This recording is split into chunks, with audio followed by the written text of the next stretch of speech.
Welcome everyone to the show. I'm Jija Flazanes, your host. Thank you for downloading today's episode. Today we're talking about how beliefs can heal us, and I've been sitting on this interview for a couple of months or a little longer. This is Dr. Eben Alexander, best known for his first book, Proof of Heaven, where he spent, I believe it was a week, in a coma where doctors told him he would never recover, and if he came out, he would be brain dead.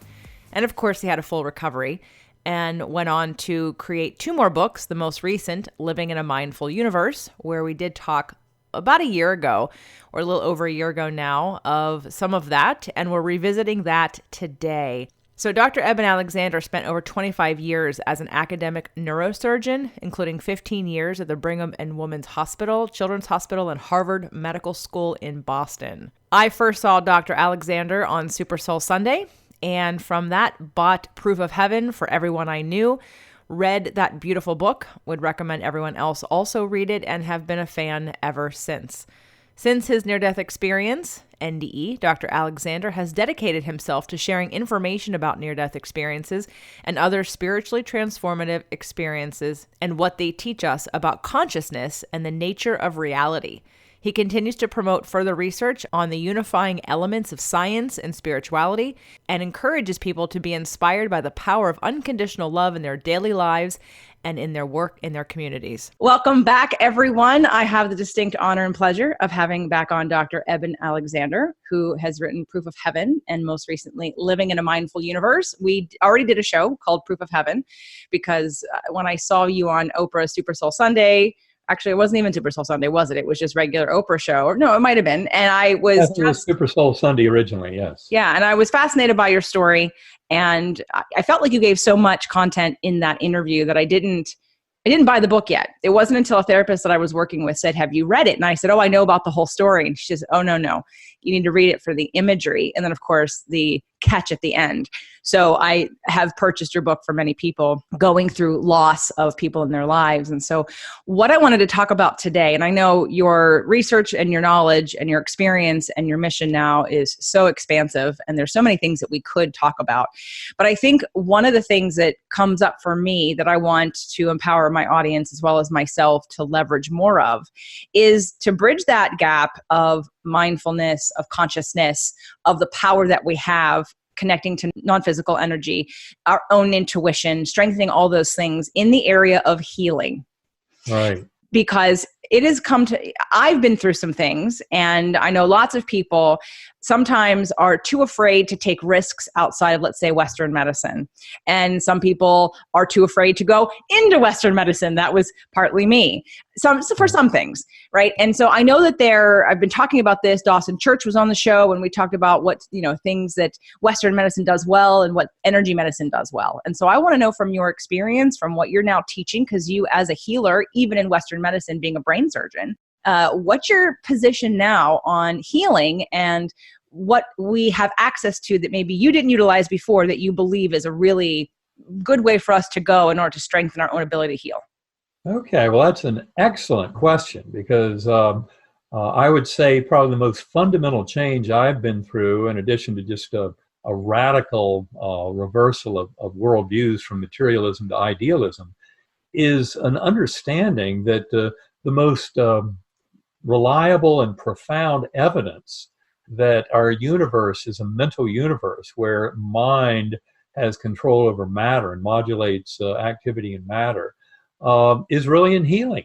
For example, the medical profession in the Western world has, for more than 60 years now, used placebo effect as their gold standard for comparison of any new treatment modality. And this includes not only medicines, but also many procedures, surgical procedures, that you can actually assess kind of a sham procedure, to see the power of patients' beliefs. So the medical profession in our country, which still teaches, a very materialistic form of science to medical students, nursing students, in essence, for the last 6 decades or so, has been admitting that the power of a patient's beliefs are so robust in leading to healing that that's our gold standard. And roughly, as a rough estimate, probably 30% of the benefit that we we see in our modern Western medical treatments is probably just due to a patient's belief alone that they can get better. I mean, it's an incredibly powerful thing. And for those out there who think, oh, placebo effect is giving somebody a sugar pill and fooling them into thinking their headache should go away, I will also advise you, go to noetic.org, put in the search term on their website, spontaneous remission, and you will find a book they published that's freely available on the Noetic Sciences website, published in the mid-1990s, that basically covers 3,500 cases plus of advanced cancers, infections, even congenital deformities, and advanced degenerative diseases where the patient has tremendous improvement and not only gets rid of symptoms, but the disease goes away because of a patient's belief. So this is really kind of astonishing territory, and it's time for people to wake up and smell the coffee and realize that we've been admitting the power of mind over matter for decades, if not centuries, in the healing arts. And it's time to kind of reassess what's going on with all this and realize that, yes, we live in a mental universe where mind has tremendous power over matter. And that, to me, is one of the most profound lessons that comes out of the modern revolution in the relationship of brain and mind and nature of consciousness, is this admission of the power of free will to determine our health. And if free will has that much power over our health, you can imagine what it has to do with many of the other events in our lives. In spite of the fact that modern conventional materialist science would try and convince you that we don't even have free will, because they would basically say, well, brain is creating consciousness. It's all, the material in your brain, that 3.5-pound gelatinous mass sitting inside your skull in a warm, dark bath, having chemical reactions and electron fluxes, giving you an illusion of consciousness. Pay it no mind. That's what people like Daniel Dennett and hardcore materialist neuroscientists would try and convince you of the reality. And in fact, though, the modern world of neuroscience of consciousness, philosophy of mind, is going far away from the dismal and bleak fiction of materialist science that pretends the brain creates consciousness and our existence is birth to death and nothing more.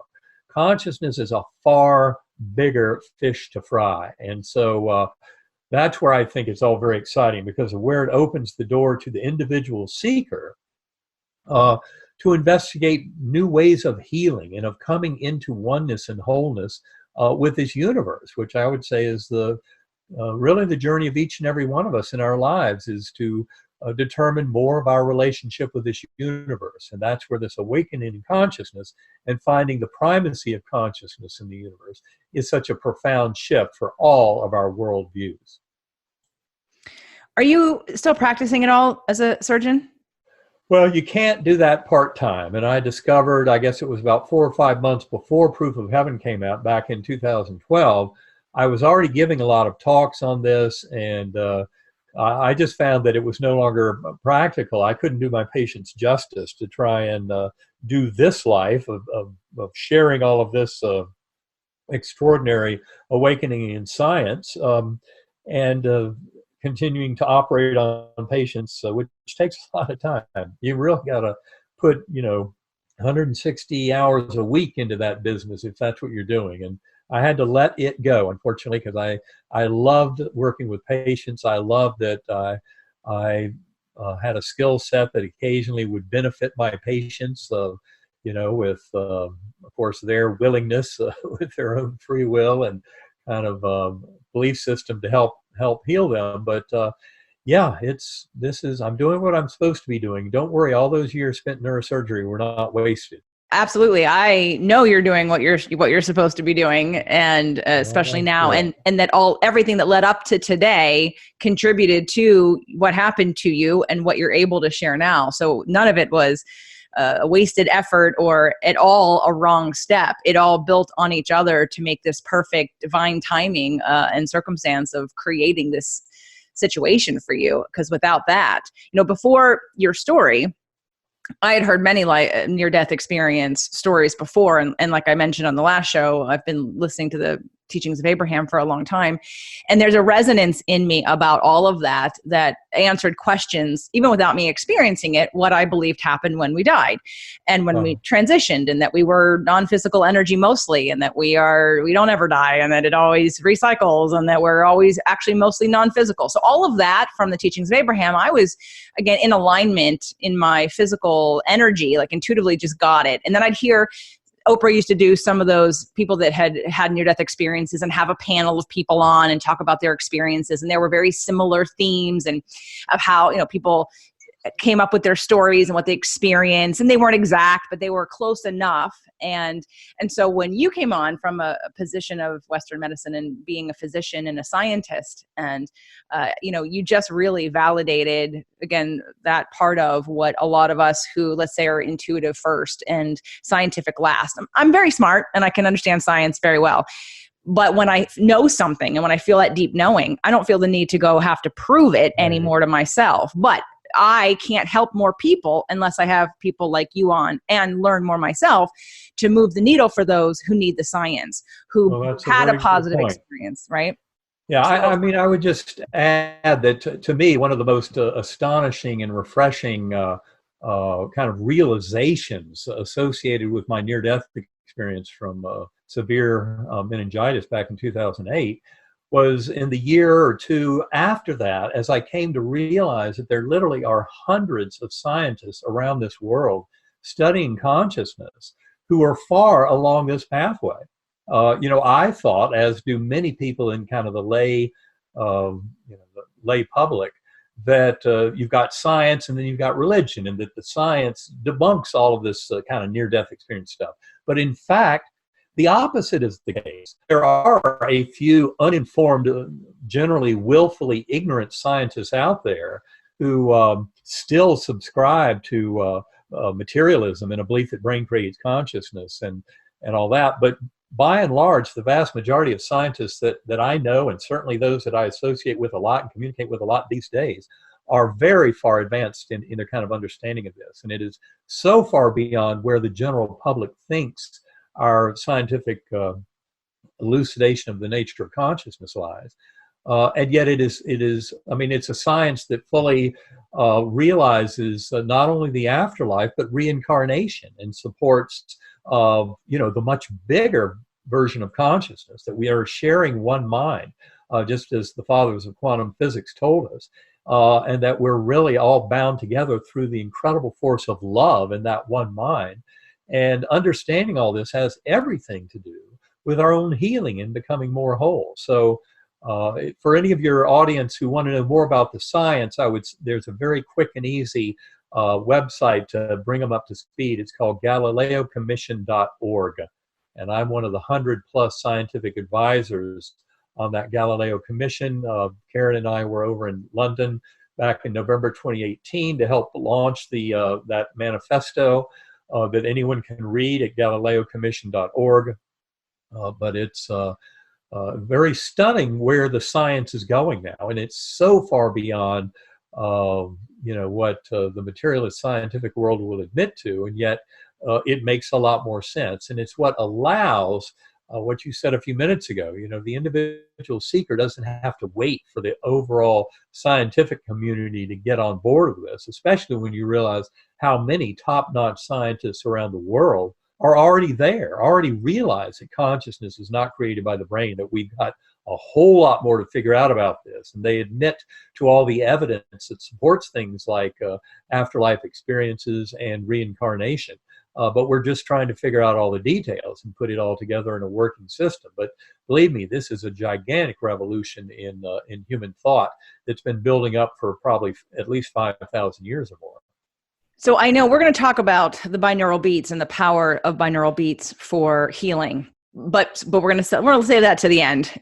From now, though, I'd like to talk about first, what do you think the trajectory is of Western medicine incorporating some of these? And quickly, I'll tell you, because I recently had an experience, and my story is unfolding as we speak. It's not over yet. And I was going to do some podcasts on it. And I thought, you know what, this is going to be a book, not like a big book, but just a book specifically about this condition that I had, that I went and finally did all kinds of things and moved the needle a little bit. But there's lessons in this for me. And again, like I said, my story is not over. So I don't know what the outcome is, but it might be that I had to go through this situation to kind of reacquaint, because I don't go to doctors very often. It's very rare. And most of the time I go in telling them what I want.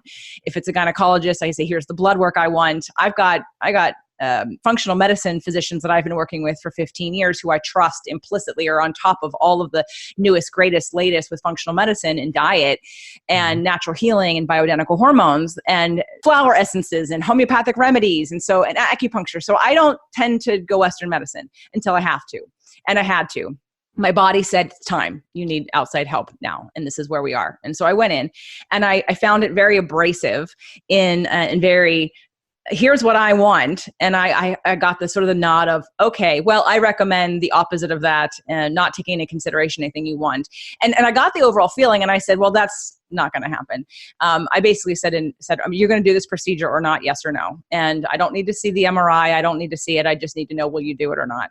And I got this feeling that whether it be, I can't tell if this is what I believe as a practitioner and I don't believe anything else, or I'm trying to cover my butt so I don't get sued. So I'm going to tell you, I'm going to go after like doctors. I thought for a second, doctors are like lawyers. They're looking for the absolute possible worst scenario, the risk that's maybe even 15 or 10%.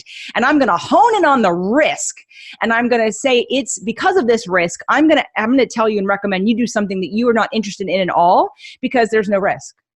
And I'm like, it's a 15% risk. Okay, I'm willing to accept that risk. And I couldn't tell if it's the system or if it's the person or just the protecting legally. And so I'm kind of wanting to know your thoughts about where are we? Is there something happening in Western medicine where we can, because in that moment, it could have been handled very differently. In that moment, I understand from neuroscience that the bundles in my brain, if I was to focus on that negative, would have helped to create that. I would have continued to create more and more of that negative situation by focusing on it. And she wanted me to look at my MRI so I would be afraid so that maybe I would do this other procedure. And I wanted none of that. And so far, so good. Everything's good. But like, where is it that we don't understand this neuroscience as any practitioner, that when you give a diagnosis that's super scary, that's looking at, again, something with a very small percentage of actually happening, that you're helping the patient to create that negative scenario, and it could have gone very differently. You bring up a whole lot of very interesting points. I think for one thing, it's important to point out that the medical profession, from my point of view, is shifting dramatically. Now, one of the issues you bring up is the whole issue of kind of malpractice and patient education about possible side effects and untoward outcomes and things like that. And of course, we have wrestled with that hugely. I would say the malpractice crisis in medicine has really been very damaging. It's chased a lot of physicians, many of whom were very good docs, have basically left the field. I know in neurosurgery, it's, there was a New England Journal of Medicine article back in, I think, 2011, and basically pointed out that your chance of being sued as a neurosurgeon in the United States is basically expect to be sued every 5 years on average. For the average neurosurgeon in our country, you will face a lawsuit every 5 years on average, okay? So obviously, if you've got a career, 20, 30 years in the field, you're going to have a lot of lawsuits lining up. And that doesn't mean you've committed malpractice. I had several of those suits, and I was never found guilty of malpractice. But it's created a very damaged kind of world. But there's some other facets that I want to bring up. And one is, for example, spirituality. If you go back 20, 25 years, basically, you didn't find courses on anything to do with spirituality and medicine in American medical school. But now I would say that probably more than half, and maybe as many as 70% or so, of our medical schools in the U.S. do have courses in spirituality that acknowledge the very real kind of impact that spirituality and spiritual considerations can have in healing. Now, they haven't gone as far as where I think we're going to go, especially as people begin to realize just how powerful placebo effect is, and that it's not just getting rid of symptoms, but often is actually getting rid of the disease, including congenital deformities, things that people are born with, things like that. So there is a shift. It's kind of slow, it's behind the scenes in many ways, but I think that modern medicine is slowly coming around to realizing how important spiritual considerations are in the healing arts. But even more so that we're beginning to really learn and admit how profound a patient's beliefs can be in their own healing. And this, of course, is where, from my point of view, it gets to be very interesting when I look at how, for example, we try to use sacred acoustics. We use very powerful tools of differential frequency brain entrainment in trying to treat people with various illnesses. Now, for example, recently there was a pilot study done with a psychiatrist in New York City, Dr. Aneurysms, who wrote a beautiful book called Fulfilled. And it's really about modern spiritual approaches to psychiatry.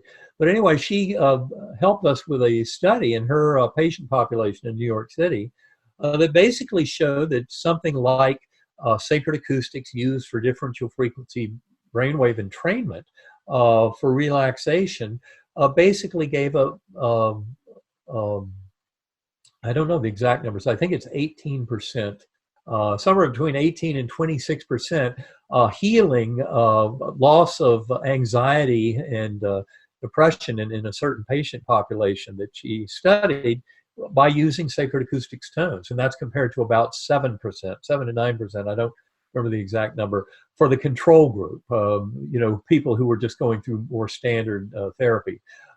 So using these kind of tools to help people get more in touch with that kind of primordial consciousness, that mind that really is generating it all, I think is very helpful at leading us towards healing. And this is something we're just beginning to investigate. But people who want to learn more can go to sacredacoustics.com or can go to ebenalexander.com because we discuss a lot of these kind of findings. And we're coming up with other studies and to look at this in other settings, like in a hospice and palliative care setting, using the tones, sacred acoustics tones, to help engender episodes of terminal lucidity and possibly to enhance experiences, what's called a shared death experience, where people actually, their soul can go along on the journey with a loved one who is leaving the physical world through what are called shared crossing initiatives. And we're looking to enhance that kind of thing in hospice care and that kind of program. So very exciting work, but all of it very practical and looking at how powerful tools that help us get more in touch with our higher soul and with that primordial mind can be useful in healing. What do you think the role is, and I still want to go over other tools too that either you've used or recommended, or maybe tools that people are doing that you're seeing working or that you've read in research? I know when I talked with Dawson Church about his book and studies, he mentioned a friend of his that was a cancer patient and how she basically, her cancer cells, her tumor died, and then she had no more cancer, and she never went through chemo or radiation, and she did everything from EFT, which is what he teaches, and he was doing remote EFT, and she was doing meditation every day. And so there were many therapies that she had applied. She would stop watching the news, which I thought was funny. Why was she watching the news in the first place? Maybe that's what gave her cancer. But what do you think the connection is between, or the strength of the connection? Because in the law of attraction work that I help people with, I get kind of a little nutty about the word mindset, because as heart math has studied, right, it's about our frequency from our heart. It's that we are emotional, vibrational beings, and the role of the mind with the heart in influencing our frequency and influencing our healing and influencing ourselves in that way. And so what do you think the connection is? Because again, I'm hearing you about the brain, and I'm totally with you on the brain. And then I'm wondering, well, but then are people actually feeling better? Are they doing actions that are just kind of going into the brain very specifically, but then they're not actually aware of how their frequency is in their body, in their emotions? Are they walking around fearful and angry? And because that's not going to produce healing. Or are they trying to reach for joy and reach for trust and surrender and freedom? So what do you think the role is in the power in connecting like there's the brain stuff, and then there's the brain and what it produces emotionally, frequency for us? What do you think that connection is? Well, I think it's very important to start by pointing out that the brain does not create consciousness at all. I think more of what you're talking about here is the mind and the power of consciousness itself and of our kind of soul's will to influence how things unfold in our lives. And that certainly is a very powerful influence when it has to do with our health. So I think, and for me, it really simplifies things when we really get down to the mind and the concept of will. And also there's several other concepts or words I would like to throw into this mix. One is trust. Trust in the universe. Gratitude. Gratitude's a very important word in this whole discussion. Gratitude for all of the blessings in our life, gratitude for all of the features, and that includes the bad stuff, the illness and injury. I came to realize after my NDE that in so many ways it's better to look at those things as gifts, because the vast majority of our soul growth happens really when we face up to some of the hardships and difficulties. And this is also where I come to realize that any physical, mental, or emotional health or healing must fundamentally be based in a notion of spiritual health or healing. And when I use the word spiritual there, yes, it's true that some people gain their spirituality through religion and through prayer and things like that. And that's wonderful when it works for you. It turns out, though, that religions, although the original message of the prophets, I would say, is very much overlapping in its beautiful oneness and connectedness to the message of near-death experiences in general, that we are all connected through a force, through a being of love, acceptance, and mercy.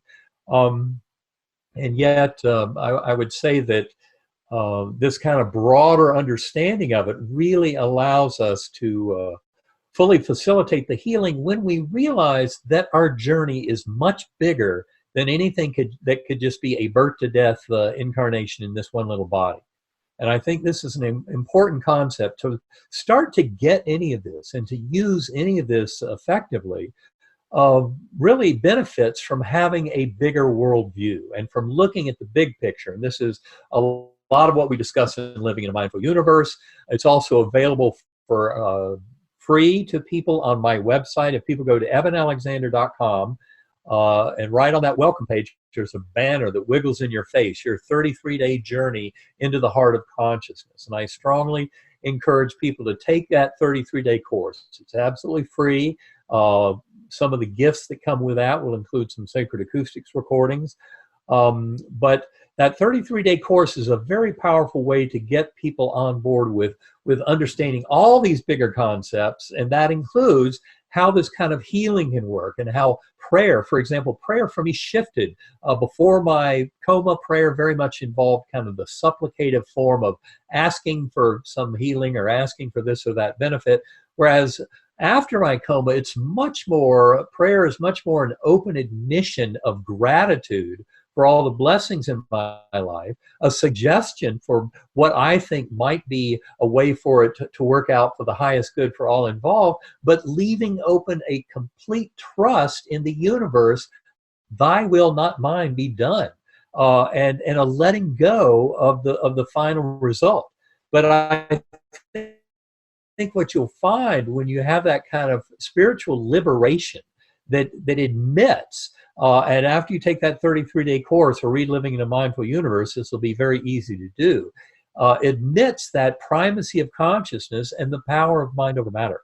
So that, we've been talking about placebo effect and how radical it is and how big pharma has to admit that roughly 30% of the benefit is due to a patient's beliefs. And that's a huge hurdle that they have to overcome at the get-go to even show a benefit for a proposed therapeutic intervention. So we're talking about some very powerful forces. The power of belief, and then once you have trust, once you have the bigger picture version of consciousness to realize that not only the afterlife, but reincarnation is a huge part of this. And the whole world of transpersonal psychology, the work of Stan Grof, Michael Newton, Brian Weiss, and others over the last few decades, has shown very clearly that we can make the best sense of this lifetime and the challenges we have in this lifetime when we acknowledge and explore the issues that were there in our previous lifetimes and in our soul groups have been converging. So it's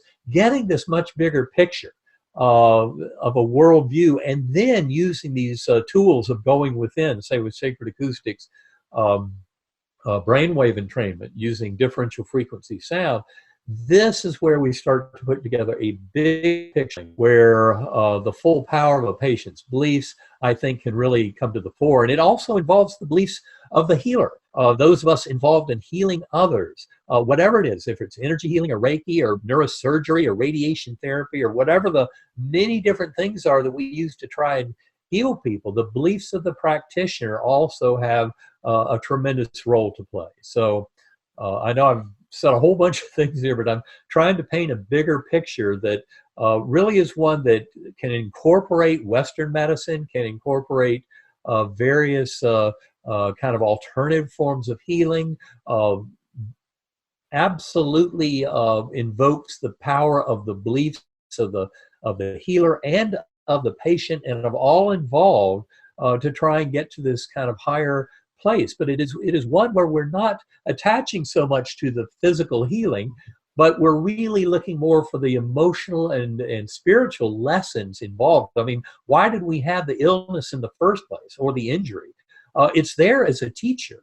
And all of this business of recovering this higher sense of self, of knowing, the divine and sacred eternal beings that we all are, a huge part of dealing with illness and injury and the hardships of life is to grow into that being we came here to be. So we're really talking about the much bigger kind of soul work of growing into the souls we came here to be. And in essence, I would say fulfilling the mission of the very existence of this universe is to basically learn to know itself. The universe is here to know itself much more fully, and each and every one of us on our soul journey is doing exactly the same thing. Which is why when I put out my new versions of my different podcast shows, my Spirit, Purpose, and Energy show was my most popular and still is to date, because people are searching for that. And so what I kind of heard and what you were talking about, we're using different language, but it means the same thing. To me, one of the highest frequencies we can be on emotionally is appreciation and gratitude and love and trust and surrender, right? So part of, when we're talking about gratitude and appreciation and love and freedom and knowledge and that perspective that you're talking about, that perspective, when you believe it, literally produces emotions of trust, of calm, of peace, of surrender, of freedom. It really by default gets you to the place you need to get to, where your body's in the best possible alignment it can be with who you really are and with the universe, which allows you to heal. And Right. so I'm glad that you approached it that way, because I think it takes us out of the myopic view of what it is that we're pinpointing, we're specifying, we're getting really specific. And too often, too many of us are too practical to go outside and think, well, I don't know. All I know is what's happening right here, right now. But time and time again, what I keep proving over and over to myself and sometimes to others is that the larger you go, when I personally connect with that I am a small speck of the universe and I'm connected, that the higher self of me is still there in non-physical energy and that we're all energetically connected, I then am grounded. I'm not grounded going inside myself. That's too myopic for me. But going outside of myself and energetically connecting with everybody else on the planet and the world and the galaxy and the universe, okay, and God and source, all right, boom, I just got so expansive that now I'm centered and I'm calm and I'm peaceful and I have no anxiety and I have trust and I feel calm and appreciative and all the things that you mentioned. I would say that is our natural state. And yet unfortunately, in our modern world, with all these little pings coming from my phone every time a new tweet comes out from the White House or what have you, it can be madness when you let this, all the insanity of our little world out there get in your way, as opposed to realizing that there is tremendous kind of peace and centering and sanity available within. But that doesn't just mean that you're, I think one of the most crucial lessons of this revolution in the understanding of consciousness that's coming to the scientific world and to many seekers over the last few decades is this understanding that consciousness is fundamental, that it really is one mind that we're all sharing. And so for me, the word spirituality is one that for many people invokes, religious belief and prayer and all that. But in essence, spirituality is just, I would say, has two main ingredients. One is an acknowledgement of the oneness of mind, just as quantum physicists discovered, 80 years ago and are just beginning to really learn as a hard fact around consciousness. There really is one mind. And that's why I think Living in a Mindful Universe is such an important book, because it tends to bring together science and spirituality through looking at the leading edges of the scientific revolution around consciousness today, which takes its lead from quantum physics and from the hard problem of consciousness and philosophy of mind to take us into territory where you realize that the whole physical universe emerges out of the realm of mind, and that in fact there is really one mind that's doing all that mental activity, and we share that mind. Now we have this notion that we have our own little individual, Eben Alexander's little consciousness in my head, and I have all my memories of my life, but that's not who I am. And by meditation, by going within consciousness, I can start to explore that and realize that I can get outside. That meditation is a very powerful technique that can lead to things like out-of-body experiences, remote viewing. I mean, it can be very powerful for telepathic communications, precognition, knowing the future. I mean, going within mind is extremely powerful, and why anybody in this world today pretends to have any word to say at all about consciousness when they haven't spent years actively exploring the realms of mind is beyond me. I used to claim that before my coma as a neurosurgeon. Oh yes, I'm interested in consciousness. Yeah, well, guess what? I had meditated some when I was in college. We did it. I was on the parachuting team, and we would do these free fall formations, something called relative work. And we found that when we use Silva mind control, this is back in the early 1970s, we would meditate before our jumps and we practiced the free fall maneuvers, and we found we did a lot better. But I let all that go. I didn't realize how powerful meditation could be in so many parts of our life. And so after I finished college and finished skydiving, went to medical school, I left all the Silva mind control and meditative work behind. But in the year and two after my coma, I came to realize if I'm going to have any remote clue of understanding how to interpret that experience I went through, I need to meditate. I need to go within and explore consciousness. And especially as you realize that there's tremendous concrete evidence in the modern scientific view of the primacy of mind, you realize that traversing the veil, going deep within consciousness, is a profoundly important way to get out into this universe and to discover our, the nuts and bolts of our relationship. How much information can we actually discern from this universe? We can discern a lot more than we can if we believe that we just sit there and can only know information that we gain from our eyes and our ears in the local environment, because there are ways we can know far, far more than that. And that kind of knowledge has a tremendous amount to do with healing and with really growing into the soul we came to this world to be. So fundamentally, that idea of spirituality as a notion of mind and connectedness of mind that we all share, and it's not just humans, of course, this is with all life throughout the cosmos. So this one mind is a very important idea, but also the notion that there is meaning or purpose. I would say that is the second major ingredient of spirituality and a definition of spirituality, that this is not just some random crapshoot, in the universe with God playing dice and who cares where it all goes because it's all just mechanistic statistical abilities? Or is there something to it? Is it going somewhere? And from my point of view, absolutely it is going somewhere. And I take the lead on that from a brilliant writer in the mid-20th century, Pierre Teilhard de Chardin, who wrote The Phenomenon of Man, I think 1959. And I know he caught some grief in from materialist scientific circles. He was a paleontologist and a French Jesuit priest. So he was very spiritually advanced, but also knew a tremendous amount about science and about evolution and history because of his work in paleontology. But that's where his book gains so much power, because it takes a very kind of misled misinterpretation of Darwinian evolution that some scientists in the mid-20th century were trying to promulgate, which was basically saying it's all random, chaotic, has no purpose at all, and it's just survival of the fittest, and competition is the only thing that wins, etc. And most biologists in the latter part of the 20th century and 21st century come to realize that any success in the biological world is absolutely due to collaboration and cooperation, not only between members of a species, but between species. For example, when you see examples of dolphins serving as midwives for the birthing of whale calves and things like that. I mean, just some absolutely astonishing examples. And it just shows you that there is so much more going on that involves our being together, working together, sharing this one mind, helping each other.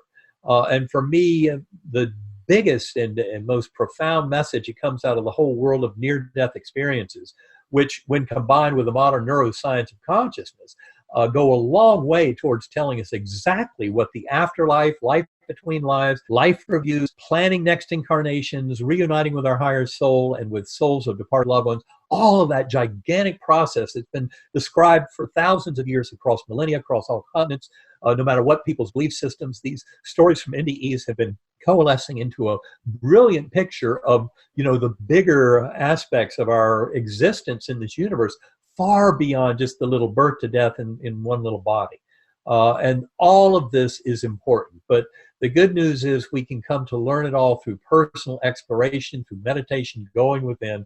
And that's where I think sacred acoustics is so powerful, and a lot of the tools that we mentioned, not only in that 33-day course, the free email course on ebenalexander.com, but also a brand new program that Karen came up with in all of her brilliance. Karen Newell, my partner and co-author of Living in a Mindful Universe, came up with the Inner Sanctum Center, and people who are interested go to innersanctumcenter.com and start investigating. But that is really kind of the next step beyond our 33-day course into the heart of consciousness, to really help people get to the next level in this revolution of understanding of the shifting paradigm in the scientific world. But not only that, the tools and kind of shared experiences from so many others who are on this journey. And for example, in that 33-day email course on my website, more than 8,000 people have taken that course to date, people from all over the world. Many leave their comments, and there's a translate button there, so all different languages are participating. They're all helping each other and growing and basically forming a community of like-minded souls, because this really is about all of us helping each other and coming to a higher realization of our potential as human beings.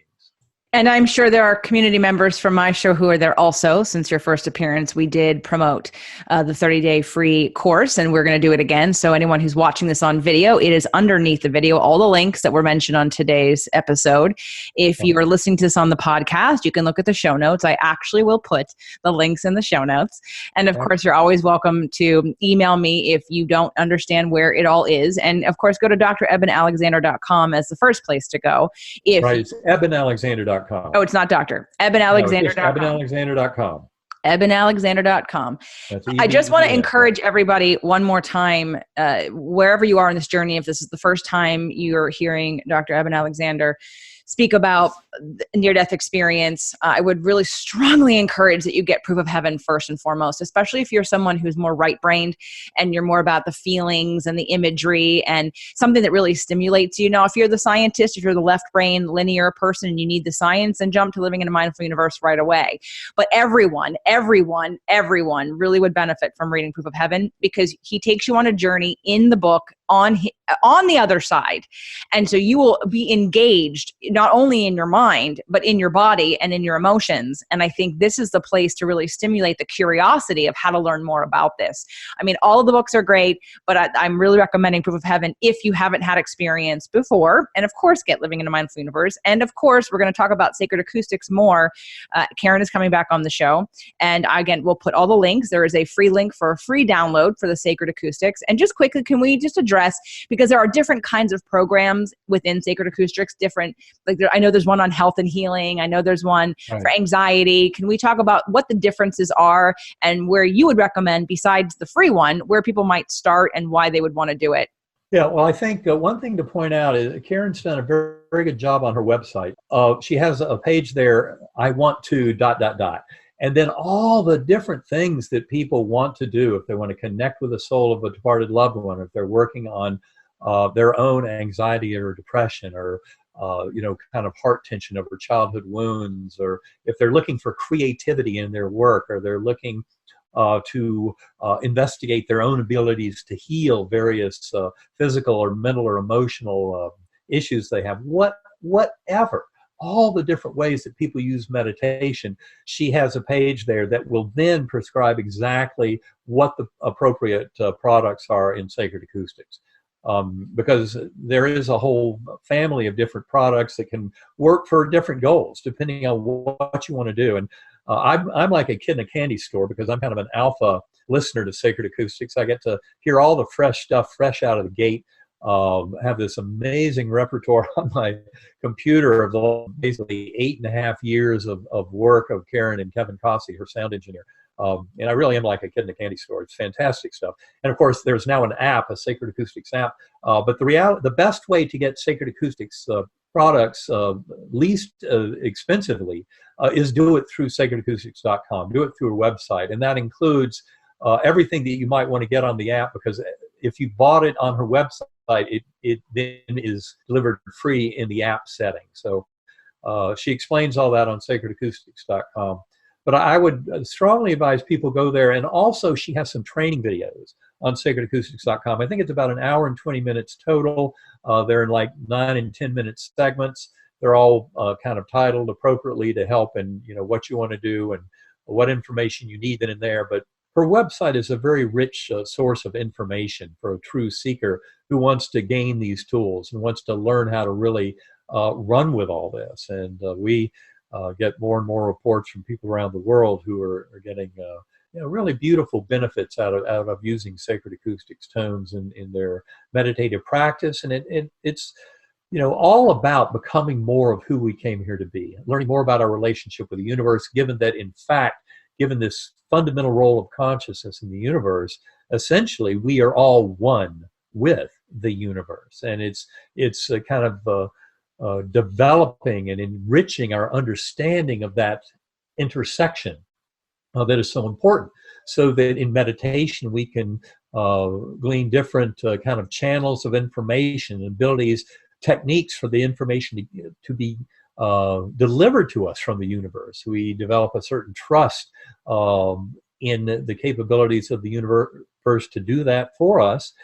And that's where all this really gains some power. But I would strongly encourage people, not only that 33-day course on the ebenalexander.com website, which does include some free Sacred Acoustics offerings, but also go to Sacred Acoustics itself, because Karen does a wonderful job of communicating with all of her clients, and has a website that is extremely informative there to help people no matter where they are. If you never meditated before, she can take your hand and take you right that way. And a lot of her website is set up depending on experience level. If you've meditated for 40 years, you're a very advanced meditator, there are still ways that Sacred Acoustics can help you get even more in touch with that, with the spiritual realm and with your meditative power. Not only gleaning the information from the universe, but also being able to effectively manifest the free will of our higher soul. That's where the healing, the true healing, comes into play. And just as placebo effect is an obvious example of how our beliefs have true concrete power in offering up physical, mental, emotional health to us in this world. But we come to realize that I think, for example, near-death experiences are a whole higher level of healing given our spiritual relationships and our understanding of our oneness with the universe.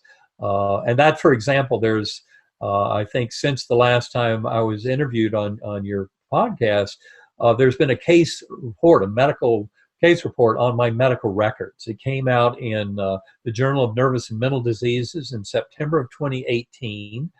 And anyone interested in that case report can go to ebenalexander.com, go to my blog postings. I wrote a blog about how a recent medical report validated the medical facts of my case. And the interesting thing about that case report, you can get right to it in the fourth paragraph of that blog posting, where I have a link to, so people can go right to the 4-page case report. But the things that to point out and that my blog elucidate there is that they had trouble getting it published because some of the basically the peer reviewers didn't think that somebody could recover from this kind of illness, that it was absurd to think that these medical facts, that was what haunted me when I read my medical records, talked with my doctors in the first months after my coma. I thought, these are not the medical records of someone who goes on to a full recovery. This is of someone who goes on to die. And so haunting is the best word I can use for it, but it really is astonishing. But what these doctors in a peer-reviewed medical report said to explain this miraculous recovery that has no explanation in Western medicine was they postulated that it was the spiritual contents of my NDE that resulted in my miraculous healing. Because they also knew of other cases. For example, Anita Morjani, who wrote the book Dying to Be Me. She had an advanced stage 4 lymphoma, was down to 85 pounds, should have been dead within hours. Any doctor who reads that report of her going into the Hong Kong emergency room in February of 2000 would realize, well, wait a minute, she's a goner. Well, no, she's not. She ended up having a profound near-death experience in which she understood the reason she had the cancer in the first place had to do with her fear of cancer. She learned tremendous lessons on that journey and came back to this world knowing that her cancer would disappear, which it did. Another beautiful case would be that of Dr. Mary C. Neal. She wrote a book called To Heaven and Back. She was an orthopedic surgeon, was kayaking in Chile in the late 1990s and had an accident where her kayak went deep underwater. The bow was broken underneath some boulders. Her legs were broken. She was pinned underwater for more than 30 minutes. Now, it doesn't take a rocket scientist or a neurosurgeon to tell you that 30 minutes in a warm water drowning is way too long. She actually recovered from it. They brought her up from the bottom, resuscitated her. She had a long and kind of challenging recovery, but she had a full recovery, went back to work as an orthopedic surgeon, but also travels the world, as I do, changing the worldview by sharing her near-death experience, because her spiritual journey was a profound part that occurred in her NDE, was a profound part of her healing. And so when we look at these kind of concrete examples of how a deep kind of spiritual relationship with the universe can help facilitate physical, mental, and emotional healing, I think we can learn a lot, and it has a tremendous amount to do with how I think healing in our modern world will be shifting over the next decade or so as we come to more fully acknowledge the power of our beliefs in promoting our health. Anita lives down the street and is a friend of a dear friend, and I will be inviting her on the show.